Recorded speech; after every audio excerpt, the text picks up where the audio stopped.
ਆਪਾਂ ਅੱਜ ਵਿਚਾਰ ਕਰ ਰਹੇ ਹਾਂ ਕਲਗੀਧਰ ਪਾਤਸ਼ਾਹ ਦਾ 6ਵਾਂ ਬਚਨ।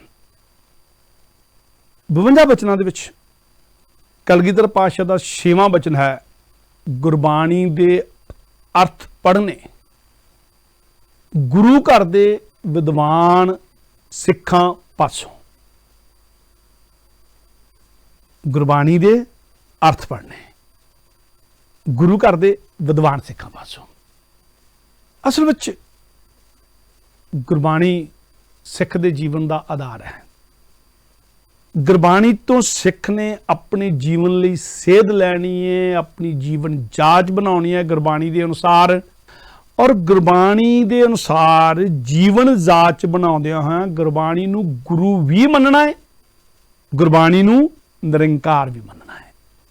ਗੁਰਬਾਣੀ ਗੁਰੂ ਰੂਪ ਵੀ ਹੈ ਸਿੱਖ ਲਈ, ਗੁਰਬਾਣੀ ਸਿੱਖ ਲਈ ਨਿਰੰਕਾਰ ਰੂਪ ਵੀ ਹੈ, ਔਰ ਸ਼ੱਕ ਨਾ ਰਹੇ ਇਸ ਪੱਥੋਂ। ਇਸ ਲਈ ਗੁਰੂ ਅਮਰਦਾਸ ਪਾਤਸ਼ਾਹ ਤੀਸਰੇ ਪਾਤਸ਼ਾਹ ਨੇ ਸ਼੍ਰੀ ਗੁਰੂ ਗ੍ਰੰਥ ਸਾਹਿਬ ਦੇ ਅੰਗ 515 ਦੇ ਉੱਤੇ ਐਲਾਨ ਹੀ ਕਰ ਦਿੱਤਾ, ਵਾਹੋ ਵਾਹੋ ਬਾਣੀ ਨਿਰੰਕਾਰ ਹੈ। ਮਤ ਕੋਈ ਸਮਝੇ ਕਿ ਗੁਰਬਾਣੀ ਜਿਹੜੀ ਅਸੀਂ ਅੱਖਰਾਂ 'ਚ ਦੇਖ ਰਹੇ ਹਾਂ ਉਹ ਆ। ਗੁਰਬਾਣੀ ਅੱਖਰਾਂ ਵਿੱਚ ਆਉਣ ਤੋਂ ਪਹਿਲਾਂ ਜਦੋਂ ਧੁਰ ਤੋਂ ਗੁਰੂ ਦੇ ਹਿਰਦੇ ਅੰਦਰ ਆਈ, ਹਿਰਦੇ ਤੋਂ ਉਹਨਾਂ ਗੁਰੂ ਦੇ ਮੁਖਾਰਬਿੰਦ ਤੱਕ ਆਈ, ਗੁਰਬਾਣੀ ਬਣੀ। ਜਦੋਂ ਬਾਣੀ ਗੁਰਬਾਣੀ ਬਣੀ ਉਦੋਂ ਕਿਸੇ ਆਕਾਰ ਵਿੱਚ ਨਹੀਂ ਸੀ, ਨਿਰੰਕਾਰ ਸੀ, ਨਿਰੰਕਾਰ ਰੂਪ ਹੈ। ਸਿਰਫ ਸਾਡੇ ਸੁੱਖ ਲਈ, ਸਾਡੇ ਫਾਇਦੇ ਲਈ ਉਹਨੂੰ ਅੱਖਰਾਂ ਦੀ ਸ਼ਕਲ ਦਿੱਤੀ ਗਈ, ਪਰ ਹੈ ਨਿਰੰਕਾਰ ਰੂਪ। ਜਿਵੇਂ ਉਵੇਂ ਬਿਲਕੁਲ ਜਿਵੇਂ ਗੁਰੂ ਨਾਨਕ ਸਾਹਿਬ ਜੀ ਆਪ ਨਿਰੰਕਾਰ ਰੂਪ ਨੇ, ਪਰ ਦੁਨੀਆ ਦੇ ਸੁੱਖ ਲਈ, ਬ੍ਰਹਿਮੰਡ ਦੇ ਸੁੱਖ ਲਈ, ਸਾਡੇ ਸੁੱਖ ਲਈ, ਸਾਨੂੰ ਸਿੱਖਿਆ ਦੇਣ ਦੇ ਲਈ, ਸਾਨੂੰ ਸੇਧ ਦੇਣ ਲਈ ਆਪ ਨਿਰੰਕਾਰ ਆਕਾਰ ਧਾਰ ਕੇ ਗੁਰੂ ਨਾਨਕ ਦੇ ਰੂਪ ਚ ਆਇਆ। ਬਿਲਕੁਲ ਉਦਾਂ ਹੀ ਗੁਰਬਾਣੀ ਆਪ ਨਿਰੰਕਾਰ ਹੈ, ਪਰ ਕਿਉਂਕਿ ਦੁਨੀਆ ਦਾ ਪਾਰ ਉਤਾਰਾ ਕਰਨਾ ਇਸ ਕਰਕੇ ਆਕਾਰ ਰੂਪ ਧਾਰ ਕੇ ਆਈ ਹੈ। ਤੇ ਗੁਰੂ ਅਮਰਦਾਸ ਪਾਤਸ਼ਾਹ ਨੇ ਸ਼੍ਰੀ ਗੁਰੂ ਗ੍ਰੰਥ ਸਾਹਿਬ ਦੇ ਅੰਗ 515 ਉੱਤੇ ਐਲਾਨ ਵੀ ਕਰ ਦਿੱਤਾ, ਵਾਹੋ ਵਾਹੋ ਬਾਣੀ ਨਿਰੰਕਾਰ ਹੈ, ਤਿਸ ਜੇਵਡ ਅਵਰ ਨ ਕੋਏ, ਵਾਹੋ ਵਾਹੋ ਅਗਮ ਅਥਾਹ ਹੈ, ਵਾਹੋ ਵਾਹੋ ਸੱਚਾ ਸੋਏ। ਗੁਰਬਾਣੀ ਨਿਰੰਕਾਰ ਰੂਪ ਹੈ, ਉਹਦੇ ਜਿੱਦਾਂ ਕੋਈ ਹੋਰ ਨਹੀਂ। ਉਹ ਅਗਮ ਹੈ, ਅਥਾਹ ਹੈ, ਅਗਾਧ ਬੋਧ ਹੈ। ਉਹ ਆਪ ਹੀ ਵਾਹੋ ਵਾਹ ਸੱਚਾ ਸੋਏ, ਆਪ ਹੀ ਨਿਰੰਕਾਰ ਦਾ ਰੂਪ ਹੈ, ਆਪ ਹੀ ਰੱਬ ਰੂਪ ਹੈ, ਅਕਾਲ ਪੁਰਖ ਰੂਪ ਹੈ। ਬਾਣੀ ਨਾਲ ਜੁੜ ਗਿਆ, ਸਮਝ ਲਓ ਗੁਰੂ ਨਾਲ ਵੀ ਜੁੜ ਗਿਆ, ਨਿਰੰਕਾਰ ਨਾਲ ਵੀ ਜੁੜ ਗਿਆ। ਗੁਰਬਾਣੀ ਹੀ ਵਸੀਲਾ ਹੈ ਜੁੜਨ ਦਾ, ਸਿੱਖ ਦੇ ਜੀਵਨ ਦਾ ਆਧਾਰ ਹੈ। ਸਿੱਖ ਨੂੰ ਇੱਥੇ ਵਿਸ਼ਵਾਸ ਲੈ ਕੇ ਆਉਣਾ ਪੈਣਾ, ਤਾਂ ਹੀ ਉਹਦਾ ਪਾਰ ਉਤਾਰਾ ਹੋਣਾ। ਔਰ ਜਦੋਂ ਇੱਥੇ ਵਿਸ਼ਵਾਸ ਲੈ ਕੇ ਆਉਣਾ ਪੈਣਾ ਤੇ ਫਿਰ ਗੁਰਬਾਣੀ ਨੂੰ ਕਿਤੇ ਤੋਤਾ ਰਟਣ ਦਾ ਨਹੀਂ ਕਰ ਲੈਣਾ, ਗੁਰਬਾਣੀ ਨੂੰ ਕਿਤੇ ਰਟੀ ਤਾਂ ਨਹੀਂ ਜਾਣਾ, ਪੜ੍ਹੀ ਜਾਣਾ ਪਰ ਸਮਝਣਾ ਨਾ, ਗੁਰਬਾਣੀ ਦੇ ਅਰਥ ਨਾ ਜਾਣਨੇ, ਉਹਦਾ ਵੀ ਬਹੁਤਾ ਫਾਇਦਾ ਨਹੀਂ ਹੁੰਦਾ। ਇਸ ਕਰਕੇ ਸਤਿਗੁਰ ਦਾ ਜਿਹੜਾ ਵਚਨ ਹੈ, ਗੁਰਬਾਣੀ ਦੇ ਅਰਥ ਪੜ੍ਹਨੇ। ਪਰ ਨਾਲ ਦੀ ਸ਼ਰਤ ਹੋਰ ਹੈ, ਗੁਰੂ ਘਰ ਦੇ ਵਿਦਵਾਨ ਸਿੱਖਾਂ ਪਾਸੋਂ, ਉਹਦੀ ਗੱਲ ਆਪਾਂ ਬਾਅਦ 'ਚ ਕਰਦੇ ਹਾਂ, ਪਹਿਲਾਂ ਅਰਥ ਪੜ੍ਹਨ ਤੱਕ ਆ ਜਾਈਏ, ਗੁਰਬਾਣੀ ਦੀ ਮਹਿਮਾ ਤੱਕ ਆ ਜਾਈਏ। ਪੰਜਵੇਂ ਪਾਤਸ਼ਾਹ ਸ਼੍ਰੀ ਗੁਰੂ ਅਰਜਨ ਦੇਵ ਨੂੰ ਪੁੱਛੀਏ ਤਾਂ ਉਹ ਕਹਿੰਦੇ ਨੇ ਗੁਰਬਾਣੀ ਦੇ ਬਾਰੇ ਮਾਝ ਰਾਗ ਦੇ ਵਿੱਚ ਫਰਮਾਨ ਹੈ ਸ਼੍ਰੀ ਗੁਰੂ ਗ੍ਰੰਥ ਸਾਹਿਬ ਦੇ ਅੰਗ 103 ਦੇ ਉੱਤੇ, ਕਹਿੰਦੇ ਅੰਮ੍ਰਿਤ ਬਾਣੀ ਹਰ ਹਰ ਤੇਰੀ, ਸੁਣ ਸੁਣ ਹੋਵੇ ਪਰਮਗਤ ਮੇਰੀ, ਜਲਨ ਬੁਝੀ ਸੀਤਲ ਹੋਏ ਮਨੁਆ, ਸਤਿਗੁਰ ਕਾ ਦਰਸ਼ਨ ਪਾਏ ਜਿਓ। ਗੁਰਬਾਣੀ ਦੇਖ ਲਈ ਤੇ ਸਮਝ ਲਓ ਸਤਿਗੁਰ ਦਾ ਦਰਸ਼ਨ ਪਾ ਲਿਆ। ਅੰਮ੍ਰਿਤ ਬਾਣੀ ਹਰ ਹਰ ਤੇਰੀ ਹੈ, ਅਕਾਲ ਪੁਰਖ ਪਰਮਾਤਮਾ ਤੇਰੀ ਬਾਣੀ ਅੰਮ੍ਰਿਤ ਹੈ, ਆਤਮਿਕ ਜੀਵਨ ਦੇਣ ਵਾਲੀ ਹੈ। ਸੁਣ ਸੁਣ ਹੋਵੇ ਪਰਮਗਤ ਮੇਰੀ, ਜਦ ਤੱਕ ਜਦੋਂ ਮੈਂ ਇਹਨਾਂ ਨਾਲ ਜੁੜਦਾ ਮੇਰੀ ਪਰਮਗਤ ਹੁੰਦੀ ਹੈ। ਜਲਨ ਬੁਝੀ ਸੀਤਲ ਹੋਏ ਮਨੁਆ, ਸਤਿਗੁਰ ਕਾ ਦਰਸ਼ਨ ਪਾਏ ਜਿਓ। ਜਦੋਂ ਗੁਰਬਾਣੀ ਦਾ ਦਰਸ਼ਨ ਕਰਦਾ ਸਮਝ ਲਓ ਸਤਿਗੁਰ ਦਾ ਦਰਸ਼ਨ ਹੋ ਗਿਆ, ਔਰ ਜਲਨ ਵੀ ਬੁਝ ਗਈ, ਸੀਤਲਤਾ ਵੀ ਆ ਗਈ। ਮਨੁੱਖਾ ਜਨਮ ਦਾ ਮਨੋਰਥ ਪੰਜਵੇਂ ਪਾਤਸ਼ਾਹ ਨੂੰ ਜਦੋਂ ਪੁੱਛੀਏ ਨਾ ਤੇ ਸਾਰੰਗ ਰਾਗ ਦੇ ਵਿੱਚ ਫਰਮਾਉਂਦੇ ਨੇ, ਕਹਿੰਦੇ ਆ ਮਨੁੱਖ ਤੂੰ ਇਸ ਸੰਸਾਰ ਤੇ ਆਇਆ ਹੀ ਬਾਣੀ ਪੜ੍ਹਨ ਸੁਣਨ ਲਈ ਆ। ਜਿਹੜੀ ਗੱਲ ਤੈਨੂੰ ਵਿਸਰ ਗਈ ਆ, ਤੂੰ ਗੁਰਬਾਣੀ ਨਾਲ ਜੁੜਨ ਆਇਆ ਹੈ, ਤੂੰ ਗੁਰਬਾਣੀ ਦੇ ਨਾਲ ਜੁੜਨ ਆਇਆ ਹੈ, ਤੂੰ ਗੁਰਬਾਣੀ ਬਣਨ ਆਇਆ ਹੈ। ਇਸ ਰਮਜ ਨੂੰ ਸਮਝਣ ਦੀ ਲੋੜ ਹੈ। ਤੇ ਸਤਿਗੁਰੂ ਕਹਿੰਦੇ ਨੇ, ਗੁਰੂ ਅਰਜਨ ਦੇਵ ਪਾਤਸ਼ਾਹ ਸ਼ਹੀਦਾਂ ਦੇ ਸਰਤਾਜ आयो सुनन पढ़न को बाणी, नाम विसार लगे अन लालच, बिरथा जन्म प्राणी। कि नाम नूं विसार के श्री गुरु ग्रंथ साहिब जी के अंग 1219 ते सारंग राग दे विच महावाका गुरु अर्जन देव पातशाह दा कि तू आया सी सुन पढ़न लई बाणी, तू बाणी नाल जुड़न आया सी, तुझे तां ही तेरा जीवन सफल होना सी, तुझे गुरबाणी बन जाता तां होना सफल, पर नाम विसार लगे अन लालच, बिरथा जन्म प्राणी, तेरा बिरथा जन्म जा रहा है, बिरथा जन्म जा रहा है। सो गुरबाणी का महत्व है सिख दी जीवन दे विच, गुरु साहब का दर्शाया होया। मनुख लोभ लालच च, मोह ममता च, काम क्रोध च ते होर सारियां लालचतावां इच्छावां दे विच पै के अपने जीवन का असली मनोरथ भुल जांदा। सतगुरु ने यही तो आख्या, नाम विसार लगे अन लालच, बिरथा जन्म प्राणी, बिरथा जन्म गवा लिया। और तीसरे पातशाह ने, जे तीसरे पातशाह गुरु अमरदास नूं पुछीए, नितनेम दी बाणी है, पंजां बाणियां दे विचों पंजवीं बाणी है, सवेर दीयां जिहड़ियां पंज बाणियां नितनेम दीयां, जपजी, जाप, सवैये, चौपाई, आनंद साहब, उस पंजवीं बाणी आनंद साहब है। गुरु अमरदास पातशाह की चारण की हुई बाणी है।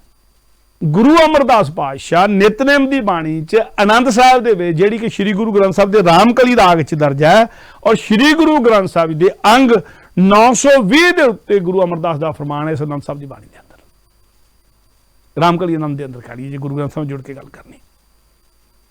सिख नूं समझाउंदे ने कि आवो सिख सतगुर के प्यारिओ, गावो सच्ची बाणी, बाणी ता गावो गुरु केरी, बाणियां सिर बाणी, जिनको नदर कर्म होवे, हृदय तिना समाणी, पीवो अमृत सदा रहो हर रंग, जपियो सारंग पाणी, कहे नानक सदा गावो, यह सच्ची बाणी सदा ही गाउणी है। कहे नानक सदा गावो, यह सच्ची बाणी, गुरु की बाणी, बाणी दा गावो गुरु केरी, बाणियां सिर बाणी, सब तो उत्तम बाणी है जी गुरु की बाणी, गुरबाणी, इसका गाउन करना है तो गाउणी भी सदा है, हमेशा जुड़े रहना है बाणी दे नाल। जिंदगी का मनोरथ है, बाणी नाल जुड़ांगे तो गुरबाणी तो सेध लैके तुहाडी जीवन जाच गुरबाणी बन जाएगी। सिख ने गुरबाणी नाल जुड़ना ही नहीं, गुरबाणी बनना है। इस वक्त जरा वार वार दोहराइए, गुरबाणी वांग जीवन जीना है। गुरबाणी पढ़नी है, सुननी है, वार वार सतगुरु ने आख्या गाउणी है, पर नाल सतगुरु ने भी आख्या समझ समझ के उहदे अर्थ समझने ने। गुरबाणी दे शब्दी अर्थ पहले जानने, जो गुरबाणी समझनी है तो वो शब्दी अर्थ समझने बन गए, शब्दों के अर्थ समझने बन गए। कल्ले शब्दों के अर्थों नाल गल नहीं बनेगी, काव्य रूप है बाणी, इस करके भाव अर्थ समझने बन गए। कल्ले भाव अर्थों नाल भी गल नहीं बनेगी, उन्हों का अंतरी भाव भी समझना पवेगा।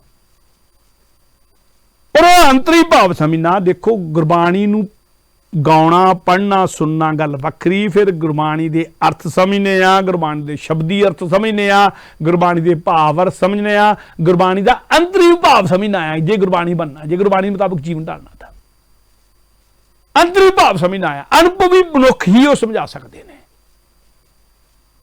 और उदा बाणी पढ़िया भी पूरा उतारा नहीं होना जब तक उन्होंने समझते नहीं पूरी तरह। गुरबाणी के दर्शन कर ला, सतगुरु के दर्शन हो गए, ये तो सतगुरु ने आख दिता। पर सतगुरु ने नाले भी आख दिता कि सतगुरु नूं सब को देखदा, सतगुरु नूं देखता सारे संसार ने लिया, सतगुरु नूं सब को देखदा, जेता जगत संसार, के सतगुरु नूं देखदे तो सारे ही ने, सतगुरु के दर्शन तो सारे ही कर लेंदे ने, जेता जगत संसार, सारा संसार ही दर्शन कर लेंदा है। पर सतगुरु ने नाल मोहर ला दी है कि डिठे मुक्त ना होवी, जिच्चर शब्द ना करे विचार, जब तक गुरबाणी दे दर्शन ही नहीं कल्ले कर लेने, कल्ले मत्था टेक के गुजारा नहीं, जब तक गुरबाणी दे शब्दां दी विचार नहीं कर लेंदे। फिर दोहरा के कह दिया, शब्द की विचार करनी है, उहदे अर्थ जानने ने। सतगुरु ने आख्या अर्थ पढ़ने गुरबाणी दे, पर ਉਹਦੇ ਭਾਵ ਅਰਥ ਵੀ ਪੜ੍ਹਨੇ ਨੇ, ਉਹਦੇ ਅੰਤਰੀ ਭਾਵ ਵੀ ਸਮਝਣਾ ਹੈ, ਉਹਨੂੰ ਹਿਰਦੇ ਅੰਦਰ ਵੀ ਵਸਾਉਣਾ ਹੈ। ਤੇ ਇਹ ਤਾਂ ਹੀ ਪਾਰ ਉਤਾਰਾ ਹੋਣਾ ਹੈ। ਤੇ ਜਦੋਂ ਸਾਰਾ ਕੁਝ ਕਰਨਾ, ਸ਼ਬਦ ਦੀ ਵਿਚਾਰ ਜ਼ਰੂਰੀ ਹੈ। ਤੇ ਫਿਰ ਇਹ ਵੀ ਗੱਲ ਵੱਖਰੀ ਹੈ ਕਿ ਗੁਰਬਾਣੀ ਅਗਾਧ ਬੋਧ ਹੈ, ਉਹਦੇ ਅਰਥਾਂ ਤੱਕ ਪੁੱਜਣਾ ਹਰ ਮਨੁੱਖ ਦੇ ਵੱਸ ਦੀ ਵੀ ਗੱਲ ਨਹੀਂ। ਇਹਦੇ ਲਈ ਅਨੁਭਵੀ ਪੁਰਸ਼ ਚਾਹੀਦੇ ਨੇ। ਸੋ ਸਤਿਗੁਰ ਨੇ ਨਾਲ ਹੀ ਕਿਸੇ ਵਿਦਵਾਨ ਤੋਂ ਸਿੱਖੇ ਜਾਣਗੇ ਅਰਥ ਨਾ। ਜੇ ਅਰਥ ਭਾਵ ਸਿੱਖਣੇ ਨੇ, ਉਹਦੇ ਅਨੁਭਵੀ ਅਰਥ ਜਾਣਨੇ ਨੇ, ਉਹਦੇ ਭਾਵ ਅਰਥ ਜਾਣਨੇ ਨੇ, ਅੰਤਰੀ ਭਾਵ ਜਾਣਨੇ ਨੇ, ਸ਼ਬਦੀ ਅਰਥ ਜਾਣਨੇ ਨੇ, ਉਹ ਕਿਸੇ ਵਿਦਵਾਨ ਤੋਂ ਸਿੱਖੇ ਜਾਣਗੇ ਨਾ। ਜਿਹੜਾ ਪਹਿਲਾਂ ਜਾਣਦਾ ਹੋਵੇਗਾ ਉਹੀ ਸਿਖਾਏਗਾ ਨਾ। ਸੰਥਿਆ ਵੀ ਉਹੀ ਦੇਗਾ ਜਿਹੜਾ ਪਹਿਲਾਂ ਜਾਣਦਾ ਹੋਵੇਗਾ ਬਾਣੀ ਪੜ੍ਹਨੀ। ਤੇ ਜਦੋਂ ਵਿਦਵਾਨ ਕਿਸੇ ਕੋਲੋਂ ਸਿੱਖਦੇ ਨੇ ਤੇ ਸਤਿਗੁਰ ਨੇ ਇੱਥੇ ਨਾਲ ਸ਼ਰਤ ਲਾਤੀ, ਗੁਰਬਾਣੀ ਦੇ ਅਰਥ ਪੜ੍ਹਨੇ, ਪਰ ਪੜ੍ਹਨੇ ਕਿਹਨਾਂ ਤੋਂ ਆ? ਗੁਰੂ ਘਰ ਦੇ ਵਿਦਵਾਨ ਸਿੱਖਾਂ ਪਾਸੋਂ। ਇਹ ਗੱਲ ਨੂੰ ਜਦ ਥੋੜੀ ਜੀ ਰਮਜ ਵਾਲੀ ਸਮਝਣ ਦੀ ਲੋੜ ਹੈ ਕਿ ਗੁਰਬਾਣੀ ਦੇ ਅਰਥ ਪੜ੍ਹਨੇ ਆ। ਹਰ ਕਿਸੇ ਤੋਂ ਕਿਉਂ ਨਹੀਂ ਪੜ੍ਹ ਲੈਣੇ? ਚੁੰਚ ਗਿਆਨੀਆਂ ਤੋਂ ਕਿਉਂ ਨਹੀਂ ਪੜ੍ਹ ਲੈਣੇ? ਦੂਜੇ ਦੁਨੀਆ 'ਚ ਇੱਕ ਚੱਕਿਆ ਅੱਜ ਵਿਦਵਾਨ ਤੁਰੇ ਫਿਰਦੇ, ਉਹਨਾਂ ਤੋਂ ਕਿਉਂ ਨਹੀਂ ਪੜ੍ਹ ਲੈਣੇ? ਗੁਰੂ ਘਰ ਦੇ ਵਿਦਵਾਨ ਸਿੱਖਾਂ ਪਾਸੋਂ ਹੀ ਕਿਉਂ ਪੜ੍ਹਨੇ ਆ? ਉਹਦਾ ਕਾਰਨ ਹੈ ਸਤਿਗੁਰ ਦਾ। ਇਸ ਬਚਨ ਦੀ ਇਹ ਬੜੀ ਵੱਡੀ ਰਮਜ ਹੈ, 6ਵੇਂ ਬਚਨ ਦੀ। ਸਤਿਗੁਰ ਦੇ 52 ਬਚਨਾਂ ਜਿਹੜਾ 6ਵਾਂ ਬਚਨ ਹੈ, ਗੁਰਬਾਣੀ ਦੇ ਅਰਥ ਪੜ੍ਹਨੇ, ਪਰ ਪੜ੍ਹਨੇ ਗੁਰੂ ਘਰ ਦੇ ਵਿਦਵਾਨ ਸਿੱਖਾਂ ਪਾਸੋਂ। ਇਸ ਰਮਜ ਨੂੰ ਸਮਝਣ ਦੀ ਲੋੜ ਹੈ। ਫਰਜ਼ ਕਰੋ ਤੁਸੀਂ ਗੁਰਬਾਣੀ ਦੇ ਅਰਥ ਕਿਸੇ ਵਿਦਵਾਨ ਕੋਲੋਂ ਪੜ੍ਹਨ ਲੱਗ ਪਏ, ਪਰ ਉਹ ਵਿਦਵਾਨ ਹੈ ਨਾਸਤਿਕ, ਰੱਬੀ ਹੋਂਦ 'ਚ ਯਕੀਨ ਹੀ ਨਹੀਂ, ਗੁਰੂ ਤੇ ਯਕੀਨ ਹੀ ਨਹੀਂ, ਗੁਰਬਾਣੀ ਦੇ ਅਰਥ ਤੁਹਾਨੂੰ ਪੜਾਉਣ ਲੱਗ ਪਿਆ ਆਪਣੀ ਵਿਦਵਤਾ ਦੇ ਬਲ ਦੇ ਉੱਤੇ, ਹੈ ਨਾ ਸ਼ੁਕਰਾ, ਹੈ ਸ਼ਰਧਾਹੀਨ, ਹੈ ਨਾਸਤਿਕ। ਔਰ ਜੇ ਇਹੋ ਜਿਹਾ ਕਿਸੇ ਚੁੰਝ ਗਿਆਨੀ ਕੋਲੋਂ ਜੇ ਤੁਸੀਂ ਅਰਥ ਪੜੋਗੇ ਤਾਂ ਅਰਥਾਂ ਦੇ ਅਨਰਥ ਤੋੜ ਕੇ ਕਰੇਗਾ ਆਪਣੀ ਮੱਤ ਦੇ ਮੁਤਾਬਕ। ਗੁਰੂ ਵਾਲੇ ਅਰਥ ਨਹੀਂ ਕਰਨ ਲੱਗਾ, ਉਹ ਆਪਣੀ ਮੱਤ ਦੇ ਮੁਤਾਬਕ, ਜਦੋਂ ਆਪਣੀ ਵਿਦਵਤਾ ਦੇ ਮੁਤਾਬਕ, ਆਪਣੇ ਚੁੰਝ ਗਿਆਨ ਦੇ ਮੁਤਾਬਕ, ਆਪਣੀ ਦੁਨਿਆਵੀ ਵਿਦਿਆ ਦੇ ਮੁਤਾਬਕ ਜਦੋਂ ਗੁਰਬਾਣੀ ਦੇ ਅਰਥ ਕਰੇਗਾ, ਨਾਸਤਿਕਤਾ ਵਾਲੇ ਅਰਥ ਕਰੇਗਾ, ਤੇ ਤੁਹਾਨੂੰ ਗੁਰਬਾਣੀ ਨਾਲ ਜੋੜਨ ਦੀ ਬਜਾਏ, ਗੁਰੂ ਨਾਲ ਜੋੜਨ ਦੀ ਬਜਾਏ, ਗੁਰਮਤਿ ਸਿਧਾਂਤਾਂ ਨਾਲ ਜੋੜਨ ਦੀ ਬਜਾਏ ਗੁਰਮਤਿ ਸਿਧਾਂਤਾਂ ਨਾਲੋਂ ਤੋੜ ਦੇਵੇਗਾ। ਤੇ ਕੀ ਫਾਇਦਾ ਹੋਇਆ ਫਿਰ ਅਰਥ ਪੜਨ ਦਾ ਜੇ ਗੁਰਬਾਣੀ ਨਾਲੋਂ ਹੀ ਟੁੱਟ ਗਿਆ? ਬਹੁਤਾ ਕੁਛ ਅੱਜ ਕੱਲ੍ਹ ਏਦਾਂ ਹੋ ਰਿਹਾ, ਬਹੁਤੇ ਪ੍ਰਚਾਰਕ ਹੀ ਏਦਾਂ ਕਰ ਰਿਹਾ। ਭੇਸ ਸਿੱਖੀ ਵਾਲਾ ਅਰਥ ਜਿਹੜੇ ਤਰਕ ਵਿਤਰਕ ਵਾਲੇ, ਗੁਰੂ ਦੀ ਅਗਾਧ ਬੋਧ ਸ਼ਕਤੀ ਤੇ ਗੁਰਬਾਣੀ ਦੀ ਅਗਾਧ ਬੋਧਤਾ ਦੇ ਉੱਤੇ ਸ਼ੱਕ ਨਾਲ ਪੈਦਾ ਕਰੀ ਜਾਂਦੇ। ਅਰਥ ਗੁਰਬਾਣੀ ਦੇ ਕਰਦੇ ਨੇ, ਭਗਤੀਆਂ ਗੁਰਬਾਣੀ ਦੀਆਂ ਬੋਲਦੇ ਨੇ, ਤੇ ਪਰ ਗੁਰਮਤਿ ਦੇ ਸਿਧਾਂਤਾਂ ਦੇ ਖਿਲਾਫ ਹੀ ਬੋਲੀ ਜਾਂਦੇ। ਜੋ ਉਹਨਾਂ ਤੋਂ ਅਰਥ ਪੜ੍ਹ ਲੈ ਤੇ ਫਿਰ ਤਾਂ ਤੁਹਾਡਾ ਪਾਰ ਉਤਾਰਾ ਹੋਣ ਦੀ ਥਾਂ ਤੇ ਹੋਰ ਤੁਹਾਡੇ ਬੇੜੇ ਦੇ ਵਿੱਚ ਹੋਰ ਵੱਟੇ ਭਰ ਗਿਆ, ਬੇੜਾ ਹੋਰ ਭਾਰਾ ਹੋ ਗਿਆ। ਫਿਰ ਤਾਂ ਤਰਨਾ ਇਸ ਭਵ ਸਾਗਰ ਤੋਂ ਪਾਰ ਜਾਣਾ ਮੁਸ਼ਕਿਲ ਨਹੀਂ, ਅਸੰਭਵ ਹੋ ਜਾਏਗਾ। ਸੋ ਸਤਿਗੁਰ ਨੇ ਆਖਿਆ ਕਿ ਗੁਰੂ ਘਰ ਦੇ ਵਿਦਵਾਨ ਸਿੱਖਾਂ ਪਾਸੋਂ ਪੜ੍ਹਨੇ ਅਰਥ, ਜਿਹੜੇ ਅਨੁਭਵੀ ਹੋਣ, ਜਿਹੜੇ ਨਾਮ ਅਭਿਆਸੀ ਹੋਣ, ਜਿਨ੍ਹਾਂ ਦਾ ਗੁਰੂ ਤੇ ਯਕੀਨ ਹੋਵੇ, ਜਿਹੜੇ ਸ਼ਰਧਾਵਾਨ ਹੋਣ, ਜਿਨ੍ਹਾਂ ਨੇ ਕੁਛ ਹੰਡਾਇਆ ਹੋਵੇ ਆਪ, ਉਹਨਾਂ ਤੋਂ ਅਰਥ ਪੜ੍ਹਨੇ ਨੇ। ਔਰ ਫਰਜ਼ ਕਰੋ ਨਾਸਤਿਕਤਾ ਦੀ ਗੱਲ ਛੱਡ ਦਈਏ, ਤੁਸੀਂ ਕਿਸੇ ਦੇਹਧਾਰੀ ਗੁਰੂ ਦੇ ਚੇਲੇ ਚੋਂ ਜਾਂ ਦੇਹਧਾਰੀ ਵਿਚਾਰਤਾਲਾ ਵਾਲੇ ਵਿਦਵਾਨ ਦੇ ਕੋਲੋਂ ਅਰਥ ਪੜ੍ਹਨ ਲੱਗ ਪਏ। ਇੱਦਾਂ ਦੇ ਬੜੇ ਵਿਦਵਾਨ ਨੇ, ਖਰੀਦੇ ਹੋਏ ਵਿਦਵਾਨ ਨੇ, ਉਹ ਵਿਕੇ ਹੋਏ ਵਿਦਵਾਨ ਨੇ, ਉਹ ਦੇਹਧਾਰੀ ਗੁਰੂਆਂ ਦੇ ਵਿਦਵਾਨ ਨੇ, ਉਹਨਾਂ ਦੇ ਡੇਰਿਆਂ ਦੇ ਵਿਦਵਾਨ ਨੇ, ਉਹ ਵੀ ਗੁਰਬਾਣੀ ਦੇ ਅਰਥ ਕਰਦੇ ਨੇ। ਜੇ ਉਹਨਾਂ ਕੋਲੋਂ ਵਿਦਵਾਨਾਂ ਤੋਂ ਅਰਥ ਪੜ੍ਹਨ ਲੱਗ ਪਏ ਤੇ ਫਿਰ ਉਹ ਗੁਰਬਾਣੀ ਦੇ ਅਰਥ ਕਰ ਕਰਕੇ ਤੁਹਾਨੂੰ ਸ਼ਬਦ ਗੁਰੂ ਨਾਲ ਤੋੜੇਗਾ, ਗੁਰੂ ਗ੍ਰੰਥ ਸਾਹਿਬ ਨਾਲ ਤੋੜੇਗਾ, ਗੁਰਬਾਣੀ ਨਾਲੋਂ ਤੋੜੇਗਾ, ਤੇ ਆਪਣੇ ਦੇਹਧਾਰੀ ਨਾਸ਼ਵੰਤ, ਕੱਲ ਨੂੰ ਹੀ ਖਤਮ ਹੋ ਜਾਣ ਵਾਲੇ ਉਸ ਦੇਹਧਾਰੀ ਦੇ ਨਾਲ ਜੋੜ ਦੇਵੇਗਾ। ਤੁਹਾਡਾ ਤਾਂ ਜਨਮ ਗਿਆ। ਫਿਰ ਜੇ ਅਰਥ ਕਿਸੇ ਅਨਮਤ ਵਾਲੇ ਤੋਂ ਪੜ੍ਹਨ ਲੱਗ ਪਿਆ ਤਾਂ ਉਹਨੇ ਆਪਣੀ ਅਨਮਤ ਗੁਰਬਾਣੀ 'ਚ ਰਲਾ ਦੇਈ ਜਾਣੀ ਆ, ਉਹਨੇ ਆਪਣੇ ਹਿਸਾਬ ਨਾਲ ਅਰਥ ਕਰੀ ਜਾਣੇ ਆ। ਕਿਸੇ ਅਨਮਤ ਵਾਲੇ ਤੋਂ ਨਹੀਂ ਪੜ੍ਹਨੇ, ਕਿਸੇ ਮਨਮਤ ਵਾਲੇ ਤੋਂ ਨਹੀਂ ਪੜ੍ਹਨੇ, ਕਿਸੇ ਨਾਸਤਿਕ ਤੋਂ ਨਹੀਂ ਪੜ੍ਹਨੇ, ਕਿਸੇ ਚੁੱਝ ਗਿਆਨੀ ਤੋਂ ਨਹੀਂ ਪੜ੍ਹਨੇ, ਕਿਸੇ ਦੇਹਧਾਰੀ ਤੋਂ ਨਹੀਂ ਪੜ੍ਹਨੇ। ਸਿਰਫ ਅਰਥ ਪੜ੍ਹਨੇ ਨੇ ਗੁਰਬਾਣੀ ਦੇ ਗੁਰੂ ਘਰ ਦੇ ਵਿਦਵਾਨ ਸਿੱਖਾਂ ਪਾਸੋਂ। ਪਰ ਮੈਂ ਸੋਚਦਾ ਕਈ ਵਾਰ ਕਿ ਇਹ ਕਲਗੀਧਰ ਪਾਤਸ਼ਾਹ ਵੀ ਹੁੰਦਾ ਹੋਵੇਗਾ ਤਾਂ ਸਤਿਗੁਰੂ ਨੇ ਬਚਨ ਕਰਨ ਦੀ ਲੋੜ ਪਈ। ਅੱਜ ਵੀ ਹੁੰਦਾ ਹੈ, ਕਲਗੀਧਰ ਪਾਤਸ਼ਾਹ ਦੇ ਵੇਲੇ ਹੁੰਦਾ ਹੋਵੇਗਾ, ਅੱਜ ਵੀ ਇਹ ਹੁੰਦਾ ਹੈ। ਅਰਥਾਂ ਦੇ ਅਨਰਥ ਕੀਤੇ ਜਾਂਦੇ ਨੇ, ਉਦੋਂ ਵੀ ਕੀਤੇ ਜਾਂਦੇ ਸਨ, ਤਾਂ ਸਤਿਗੁਰੂ ਨੇ ਬਚਨ ਕਰਨ ਦੀ ਲੋੜ ਹੀ ਤਾਂ ਪਈ। सतगुरु दिव्य दृष्टि के मालिक, सतगुरु ਨੂੰ ਪਤਾ ਸੀ ਗਾਂ ਵੀ ਹੋਣਾ है, सतगुरु ने ਤਾਂ ਇਹ ਬਚਨ ਕਰ ਦਿੱਤਾ ਸਿੱਖਾਂ ਨੂੰ ਸੁਚੇਤ ਕਰਨ ਲਈ। ਗੁਰਬਾਣੀ ਦੇ ਅਰਥ ਪੜ੍ਹਨੇ, ਪਰ ਪੜ੍ਹਨੇ ਗੁਰੂ ਘਰ ਦੇ ਵਿਦਵਾਨ ਸਿੱਖਾਂ ਪਾਸੋਂ। ਤੇ ਨਾਲ ਸਤਿਗੁਰੂ ਨੇ ਕੀਤਾ ਹੀ ਨਹੀਂ, ਕਲਗੀਧਰ ਪਾਤਸ਼ਾਹ ਨੇ ਸ਼ਾਇਦ ਇਸੇ ਪੱਖੋਂ ਸੁਚੇਤ ਕਰਨ ਲਈ ਦਮਦਮਾ ਸਾਹਿਬ ਬੈਠ ਕੇ ਜਦੋਂ ਜੰਗਾ ਜੁੱਧਾਂ ਤੋਂ ਵਿਹਲੇ ਹੋ ਗਏ, ਜਦੋਂ ਗੁਰੂ ਗ੍ਰੰਥ ਸਾਹਿਬ ਦੀ ਇਹ ਸਰੂਪ ਤਿਆਰ ਕਰ ਲਿਆ, ਸੰਪੂਰਨਤਾ ਕਰ ਦਿੱਤੀ, ਉਦੋਂ ਫਿਰ ਗੁਰਸਿੱਖਾਂ ਨੂੰ ਬਿਠਾ ਕੇ, ਜਿਹੜੇ ਹਜ਼ੂਰੀ ਦੇ ਵਿੱਚ ਗੁਰਸਿੱਖ ਸਨ, ਜਿਹੜੇ ਲੰਮੇ ਸਮੇਂ ਤੋਂ ਨਾਲ ਰਹੇ ਸਨ, ਜਿਨ੍ਹਾਂ ਦਾ ਅਨੁਭਵ ਜਾ ਚੁੱਕਾ ਹੋਇਆ ਸੀ, ਉਹਨਾਂ ਨੂੰ ਬਿਠਾ ਕੇ ਸਾਰੇ ਅਰਥ ਗੁਰੂ ਗ੍ਰੰਥ ਸਾਹਿਬ ਦੇ ਆਪ ਕੀਤੇ ਕਲਗੀਧਰ ਪਾਤਸ਼ਾਹ ਨੇ। ਉਹਨਾਂ ਨੂੰ ਸਾਰੇ ਅਰਥ ਪੜ੍ਹਾਏ, ਸੰਥਿਆ ਦੇ ਕੇ ਪੜ੍ਹਾਏ, ਔਰ ਸੰਥਿਆ ਦੇ ਕੇ ਅਰਥ ਪੜ੍ਹਾ ਕੇ ਗਾਂ ਵਚਨ ਕਰ ਦਿੱਤਾ ਕਿ ਗੁਰਸਿੱਖੋ ਤੁਸੀਂ ਇਹ ਸੀਨਾ ਬਸੀਨਾ ਇਹਨਾਂ ਅਰਥਾਂ ਨੂੰ ਸਾਂਭ ਕੇ ਲੈ ਕੇ ਜਾਣਾ ਹੈ, ਤੁਰਨਾ ਹੈ। ਉਹਨਾਂ ਤੋਂ ਟਕਸਾਲਾਂ ਬੜੀਆਂ ਫਿਰ ਸ਼ਾਇਦ ਸਤਿਗੁਰੂ ਕੀਤਾ ਹੀ ਤਾਂ ਹੋਵੇ ਕਿ ਗੁਰੂ ਘਰ ਦੇ ਅਰਥ, ਗੁਰੂ ਵੱਲੋਂ ਕੀਤੇ ਹੋਏ ਅਰਥ, ਗੁਰੂ ਜਿਵੇਂ ਚਾਹੁੰਦਾ ਹੈ ਉਵੇਂ ਅਰਥ, ਜਿੱਦਾਂ ਗੁਰੂ ਨੇ ਵਿਚਾਰਿਆ ਉਵੇਂ ਅਰਥ, ਉਦਾਂ ਅਰਥ ਵੱਖ-ਵੱਖ ਅੰਦਾਜ਼ਾਂ ਦੇ ਵਿੱਚ ਜਿਵੇਂ ਜਿਵੇਂ ਅਰਥ ਹਨ, ਉਦਾਂ ਮਨੁੱਖ ਦੀਆਂ ਵੱਖ-ਵੱਖ ਅਵਸਥਾਵਾਂ ਦੇ ਜਿਵੇਂ ਇੱਕ ਇੱਕ ਸ਼ਬਦ ਦੇ ਅਰਥ ਬਣਦੇ ਨੇ, ਉਦਾਂ ਅਰਥ ਗਾਂ ਤੁਰ ਪੈਣ, ਸੀਨਾ ਬਸੀਨਾ ਤੁਰ ਪੈਣ। ਤੋ ਸਤਿਗੁਰੂ ਨੇ ਕਰਕੇ ਦਿਖਾਇਆ। ਸ਼ਾਇਦ ਸਤਿਗੁਰੂ ਦਾ ਇਸੇ ਰਲਾ ਨਾ ਹੋਵੇ, ਇਸੇ ਲਈ ਹੋਵੇ। ਤੇ ਨਾਲ ਸਤਿਗੁਰੂ ਨੇ ਬਚਨ ਵੀ ਕਰ ਦਿੱਤਾ ਕਿ ਗੁਰੂ ਘਰ ਦੇ ਵਿਦਵਾਨ ਸਿੱਖਾਂ ਪਾਸੋਂ ਪੜ੍ਹਨੇ ਨੇ। ਸਤਿਗੁਰੂ ਨੇ ਅਰਥਾਂ ਦੀ ਪਰੰਪਰਾ ਵੀ ਤੋੜ ਦਿੱਤੀ।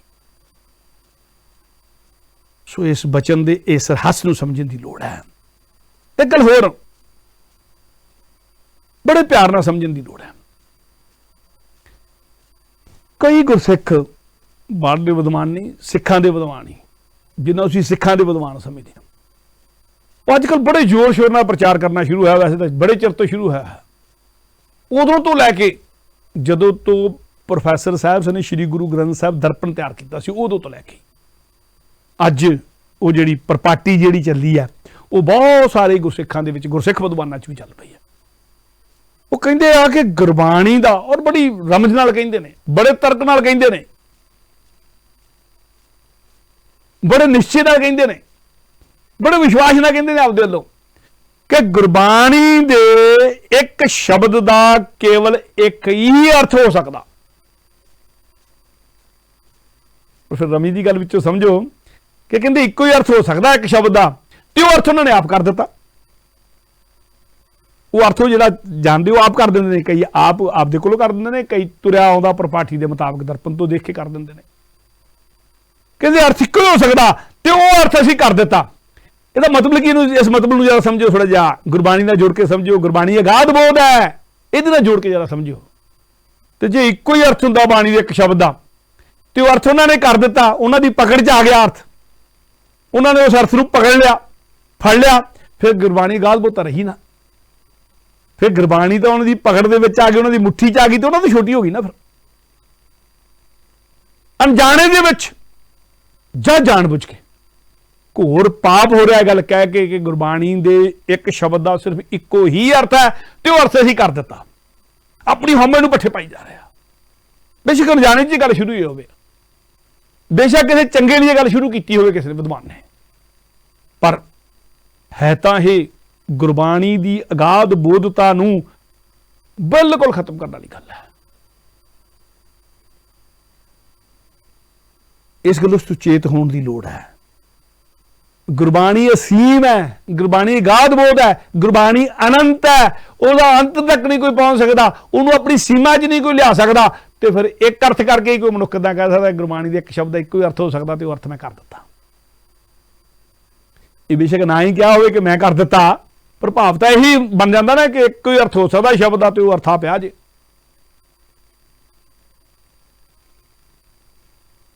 ਇਸੇ ਕਰਕੇ ਸਤਿਗੁਰੂ ਨੇ ਜਦੋਂ ਅਰਥ ਕੀਤੇ, ਚਲਦੇ ਆ ਰਹੇ ਜਿਹੜੀ ਸੀਨਾ ਬਸੀਨਾ ਅਰਥ ਜਿਹੜੇ ਚਲਦੇ ਆ ਰਹੇ, ਜਿਹਨਾਂ ਨੂੰ ਆਪਾਂ ਅਰਥ ਕਹਿੰਦੇ ਨੇ, ਸੰਪਰਦਾਇ ਅਰਥ ਕਹਿੰਦੇ ਨੇ, ਟਕਸਾਲੀ ਅਰਥ ਕਹਿੰਦੇ ਨੇ, ਇੱਕ ਇੱਕ ਸ਼ਬਦ ਇੱਕ ਦੇ 9 ਅਰਥ ਤੁਹਾਡੀਆਂ ਅਵਸਥਾ ਦੇ ਮੁਤਾਬਕ ਗੁਰਬਾਣੀ ਨੇ ਹੋਣਾ। ਹਰ ਮਨੁੱਖ ਨੂੰ ਗੁਰਬਾਣੀ ਜਿਹਨੂੰ ਸਮਝਣ ਲੱਗ ਪਈ, ਉਹ ਆਪਣੀ ਅਵਸਥਾ ਦੇ ਮੁਤਾਬਕ ਸਮਝਾਉਣੀ ਹੈ। ਹਰ ਇੱਕ ਸ਼ਬਦ ਨੂੰ ਉਹਦੀ ਅਵਸਥਾ ਦੇ ਮੁਤਾਬਕ ਟੁੰਬਣਾ ਹੈ। ਇੱਕ ਗੱਲ ਮੈਂ ਇੱਥੇ ਕਹਿ ਦਿਆਂ, ਇੱਕ ਕਵੀ ਹੋਣ ਦੇ ਨਾਤੇ, ਕਿ ਜਦੋਂ ਕਵੀ ਕੋਈ ਕਵਿਤਾ ਲਿਖਦਾ ਨਾ, ਜੇ ਉਹਦੀ ਕਵਿਤਾ ਕਿਸੇ ਮਿਆਰ ਦੀ ਹੋਵੇ, ਇੱਕ ਕਵਿਤਾ ਕਿਸੇ ਮਿਆਰ ਦੀ ਹੋਵੇ, ਦੂਜਾ ਕਵਿਤਾ ਦੇ ਵਿੱਚ ਰੂਹਾਨੀਅਤ ਹੋਵੇ, ਦੋ ਗੱਲਾਂ। ਇੱਕ ਕਵਿਤਾ ਰੂਹਾਨੀਅਤ ਦੀ ਹੋਵੇ, ਸਰਬ ਸਾਂਝੀ ਹੋਵੇ ਤੇ ਦੂਜੀ ਕਵਿਤਾ ਕਿਸੇ ਮਿਆਰ ਦੀ ਹੋਵੇ, ਕਵਿਤਾ ਹੋਵੇ ਸਹੀ, ਤਾਂ ਤੁਸੀਂ ਉਸ ਕਵਿਤਾ ਨੂੰ, ਰੂਹਾਨੀਅਤ ਦੀ ਕਵਿਤਾ ਨੂੰ ਇੱਕ ਅਰਥ 'ਚ ਨਹੀਂ ਲਿਆ ਸਕਦੇ, ਕਹਿਰੇ ਅਰਥਾਂ 'ਚ ਲਿਆ ਹੀ ਨਹੀਂ ਸਕਦੇ। ਉਹ ਜਿਹੜਾ ਸੁਣੇਗਾ, ਇੱਕ ਇੱਕ ਗੀਤ ਨੂੰ ਜਿਹੜਾ ਸੁਣੇਗਾ, ਕਈ ਵਾਰੀ ਇਹੋ ਜਿਹਾ ਗੀਤ ਸੁਣਦੇ ਹੋ ਤੁਸੀਂ, ਆਮ ਦੁਨਿਆਵੀ ਜਿਹਾ ਗੀਤ ਹੁੰਦਾ, ਵਿੱਚ ਰੂਹਾਨੀਅਤ ਦੀ ਕਿਤੇ ਮਾੜੀ ਜਿਹੀ ਟੁੰਬਸ਼ ਦਿੱਤੀ ਹੁੰਦੀ ਉਹਦੀ, ਪਰ ਹੁੰਦਾ ਕਿਸੇ ਮਿਆਰ ਦਾ। ਇੱਕ ਗੀਤ ਨੂੰ ਸੁਣਦੇ ਆ ਤੇ ਤੁਹਾਡੀ ਅਵਸਥਾ ਦੇ ਨਾਲ ਕਈ ਵਾਰੀ ਤੁਹਾਨੂੰ ਹੁਲਾਸ ਦੇ ਜਾਂਦਾ, ਕਈ ਵਾਰ ਤੁਹਾਨੂੰ ਉਦਾਸ ਕਰ ਜਾਂਦਾ। ਜਿਹੋ ਜਿਹੀ ਅਵਸਥਾ ਹੋਏਗੀ ਉਹੋ ਜਿਹਾ ਉਹਨੇ ਅਸਰ ਕਰ ਦੇਣਾ ਆ, ਔਰ ਜੇ ਉਹਨੇ ਜਿਹੋ ਜਿਹਾ ਅਸਰ ਕਰਨਾ ਆ, ਉਹੋ ਜਿਹਾ ਤੁਸੀਂ ਉਹਦੇ ਅਰਥ ਵੀ ਕਰਨੇ ਆ। ਜੇਕਰ ਕਵਿਤਾ, ਇੱਕ ਗੀਤ, ਉਹਦੀ ਥੋੜੀ ਜਿਹੀ ਰੂਹਾਨੀਅਤ ਹੋਵੇ, ਰੂਹਾਨੀ ਦੀ ਥੋੜੀ ਟੁੰਬਸ ਹੋਵੇ, ਮਿਆਰ ਹੋਵੇ ਕੋਈ, ਉਹਨੂੰ ਕਿਤੇ ਕਹਿਰੇ ਅਰਥਾਂ 'ਚ ਨਹੀਂ ਬੰਨਿਆ ਜਾ ਸਕਦਾ। ਤੇ ਗੁਰਬਾਣੀ ਹੈ ਤਾਂ ਕਾਵਿ ਰੂਪ 'ਚ, ਪਰ ਹੈ ਰੱਬੀ ਕਾਵੇ, ਹੈ ਅਗਮ ਨਿਗਮ ਦਾ ਕਾਵੇ, ਹੈ ਅਗਾਧ ਬੋਧ ਕਾਵੇ, ਹੈ ਉਸ ਧੁਰ ਤੋਂ ਆਈ ਬਾਣੀ, ਆਈ ਸਤਿਗੁਰ ਦੇ ਰਾਹੀ ਹੈ, ਗੁਰਬਾਣੀ ਬਣ ਕੇ ਆਈ ਹੈ, ਧੁਰ ਕੀ ਬਾਣੀ ਗੁਰਬਾਣੀ ਬਣ ਕੇ ਆਈ ਹੈ। ਉਹਨੂੰ ਕਿੱਦਾਂ ਇੱਕ ਅਰਥ 'ਚ ਬਣ ਸਕਦਾ ਕੋਈ? ਤੁਸੀਂ ਗੁਰੂ ਨੂੰ ਪਕੜ ਸਕਦੇ ਆ। ਇੱਕ ਅਰਥ 'ਚ ਬਣਨ ਦਾ ਮਤਲਬ ਤੁਸੀਂ ਗੁਰੂ ਦੇ ਉਹਨਾਂ ਬੋਲਾਂ ਨੂੰ ਨਹੀਂ ਪਕੜਿਆ, ਗੁਰੂ ਨੂੰ ਹੀ ਪਕੜ ਲਿਆ। ਅਗੰਮ ਹੈ, ਅਨੰਤ ਹੈ, ਅਨਾਦ ਹੈ, ਅਗਾਧ ਹੈ, ਅਗਾਧ ਬੁੱਧ ਬਣ ਗੁਰਬਾਣੀ ਨੂੰ ਕਿਹਾ ਇਸੇ ਕਰਕੇ ਗਿਆ। ਸੋ ਗੁਰਬਾਣੀ ਨੂੰ ਕਦੇ ਵੀ ਕਹਿਰੇ ਅਰਥਾਂ 'ਚ ਨਹੀਂ ਲੈਣਾ। ਗੁਰਬਾਣੀ ਨੇ ਤੁਹਾਡੀ ਅਵਸਥਾ ਦੇ ਮੁਤਾਬਕ, ਤੁਹਾਡੀ ਜੋ ਅਵਸਥਾ ਹੈ ਉਸ ਮੁਤਾਬਕ ਤੁਹਾਨੂੰ ਸੇਧ ਦੇ ਦੇਣੀ ਹੈ।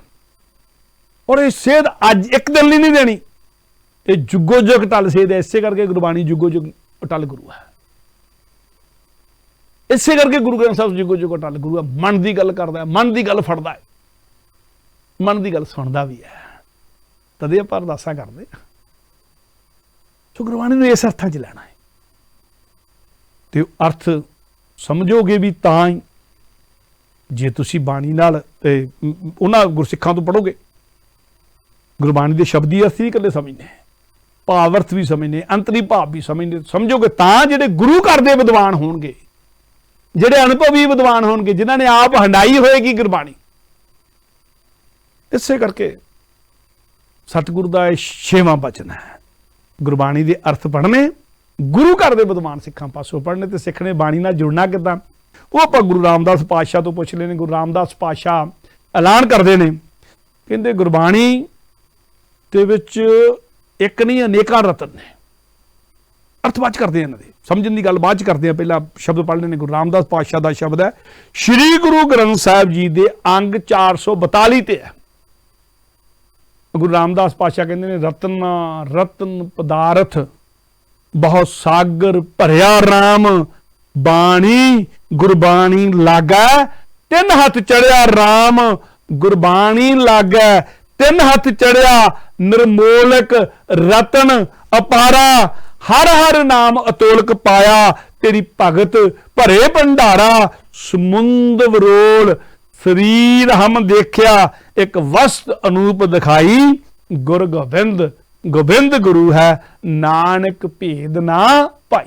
ਜਿਹੜੀ ਗੱਲ ਆਰੰਭ ਚ ਕਹੀ ਸੀ, ਇੱਥੇ ਇਸ ਸ਼ਬਦ ਦੀ ਅਖੀਰਲੀ ਪੰਕਤੀ ਚ ਕਹੀ ਗੁਰੂ ਰਾਮਦਾਸ ਪਾਤਸ਼ਾਹ ਨੇ। ਆਰੰਭ ਚ ਆਪਾਂ ਗੱਲ ਕਹੀ ਸੀ, ਇਸ ਬਿਲਕੁਲ ਇਸ ਬਚਨ ਦੀ ਵਿਚਾਰ ਕਰਨ ਲੱਗੇ, ਸ਼ੁਰੂ ਕਰਨ ਲੱਗਿਆ ਕਿ ਵਾਹ ਵਾਹ ਬਾਣੀ ਨਿਰੰਕਾਰ ਹੈ। ਤੇ ਗੁਰੂ ਰਾਮਦਾਸ ਪਾਤਸ਼ਾਹ ਇਸ ਸ਼ਬਦ ਦੇ ਅਖੀਰ ਦੇ ਵਿੱਚ ਜਾ ਕੇ ਕਹਿੰਦੇ ਨੇ, ਗੁਰ ਗੋਬਿੰਦ ਗੋਬਿੰਦ ਗੁਰੂ ਹੈ, ਨਾਨਕ ਭੇਦ ਨਾ ਭਾਈ। ਗੁਰੂ ਹੀ ਪਰਮਾਤਮਾ ਹੈ, ਪਰਮਾਤਮਾ ਹੀ ਗੁਰੂ ਹੈ, ਦੋਵਾਂ ਦੇ ਵਿੱਚ ਭੇਦ ਨਾ ਜਾਣਿਓ। ਔਰ ਸਿੱਖ ਦੇ ਲਈ ਬਾਣੀ ਹੀ ਗੁਰੂ ਹੈ ਔਰ ਗੁਰੂ ਹੀ ਨਿਰੰਕਾਰ ਹੈ। ਬਾਣੀ ਹੀ ਗੁਰੂ ਹੈ, ਬਾਣੀ ਹੀ ਨਿਰੰਕਾਰ ਹੈ। ਵਾਹ ਵਾਹ ਬਾਣੀ ਨਿਰੰਕਾਰ ਹੈ, ਬਾਣੀ ਹੀ ਗੁਰੂ ਹੈ, ਬਾਣੀ ਗੁਰੂ ਗੁਰੂ ਹੈ। ਬਾਣੀ ਵਿੱਚ ਬਾਣੀ ਅੰਮ੍ਰਿਤ ਸਾਰੇ, ਗੁਰਬਾਣੀ ਕਹੇ ਸੇਵਕ ਜਨ ਮਾਨੈ, ਪ੍ਰਤੱਖ ਗੁਰੂ ਨਸਤਾਰੇ। ਪ੍ਰਤੱਖ ਗੁਰੂ ਵਾਂਗੂ ਗੁਰਬਾਣੀ ਵਿਚਰਦੀ ਹੈ, ਪ੍ਰਤੱਖ ਗੁਰੂ ਵਾਂਗੂ ਗੁਰਬਾਣੀ ਵਿਚਰਦੀ ਹੈ। ਇਸ ਗੱਲ ਨੂੰ ਵਾਰ-ਵਾਰ ਕਿਹਾ ਕਰੀਏ, ਵਾਰ-ਵਾਰ ਦੇਖਿਆ ਕਰੀਏ ਆਪਣਾ ਆਲਾ ਦੁਆਲਾ, ਪ੍ਰਤੱਖ ਗੁਰੂ ਵਾਂਗੂ ਗੁਰਬਾਣੀ ਵਿਚਰਦੀ, ਪਰ ਨਿਸ਼ਚਾ ਹੋਵੇ ਸਹੀ। ਔਰ ਇਸੇ ਕਰਕੇ ਗੁਰਬਾਣੀ ਦੇ ਅਰਥ ਪੜ੍ਹਨੇ ਨੇ ਜਾਣਨ ਲਈ, ਪਰ ਪੜ੍ਹਨੇ ਨੇ ਗੁਰੂ ਘਰ ਦੇ ਵਿਦਵਾਨ ਸਿੱਖਾਂ ਦੇ ਪਾਸੋਂ, क्योंकि गुरबाणी रत्ना रत्न पदार्थ बहुत सागर भरिया राम, जिद्दां समुंदर सारा रत्ना नाल भरिया हुंदा है, उदां गुरबाणी दे विच भी माणक मोती लाल रतन भरे पए ने। आत्मक जीवन देने वाले रचना, आत्मक जीवन देने वाला खजाना वो भरिया पिया है। ते आपां उन्हां नाल जुड़ांगे तां जुड़ांगे, उन्हां नूं प्राप्त तां करांगे। बाणी गुरबाणी लागे तिन हथ चढ़िया राम, वो रतन तां ही तुहाडे हथ च आउणगे, आत्मक जीवन देने वाले रतन तां ही तुहाडे हथ विच आउणगे। बाणी गुरबाणी लागे तिन हथ चढ़िया राम, गुरबाणी दे राही ही तुहाडे, गुरबाणी नूं पढ़ के विचार के उहदे भाव अर्थ जान के, उहदे अंतरी भाव जान के, वो बाणी बन के गुरबाणी जी के ही सब कुछ प्राप्त होना है। ते ये तां सब कुछ प्राप्त कर सकांगे जो गुरबाणी दे अर्थ पढ़ांगे। गुरु घर दे विद्वान सिखां पासों ये सतगुर दा 6वां बचन है सिखरले 52 बचनां दे विचों जी। वाहिगुरू जी का खालसा, वाहिगुरू जी की